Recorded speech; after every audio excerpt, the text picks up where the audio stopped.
क्या आप जानते हैं कि महाभारत के युद्ध में एक ऐसा क्षण भी आया जब पूरी कौरव सेना जीतने के बिल्कुल करीब थी, लेकिन तभी एक अदृश्य शक्ति ने सब कुछ बदल दिया।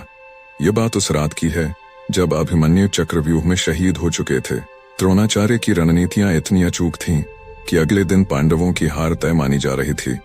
कौरव शिविर में विजय का उत्सव मनाया जा रहा था। उसी रात दुर्योधन के खेमे में एक रहस्यमयी व्यक्ति आया। उसने कहा, मैं तुम्हारे लिए एक ऐसा रहस्य लाया हूं जो पांडवों को हमेशा के लिए हराने में मदद करेगा।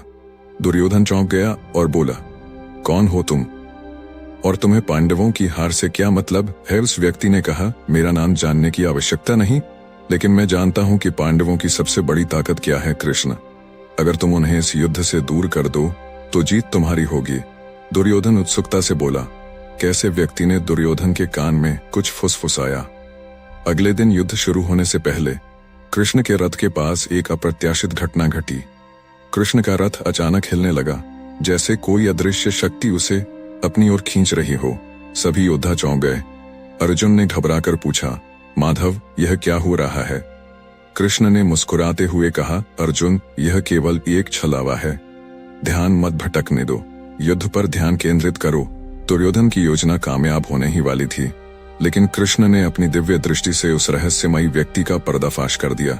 वह और कोई नहीं बल्कि स्वयं शल्य के रूप में आए शकुनी का दूत था। आखिर में कृष्ण ने दुर्योधन को चेतावनी दी, तुम्हारी हर साजिश विफल होगी, क्योंकि धर्म हमेशा अधर्म पर विजय पाता है। यह रहस्य हमें सिखाता है कि कूटनीति और बुद्धिमत्ता से बड़ा खतरा टाला जा सकता है।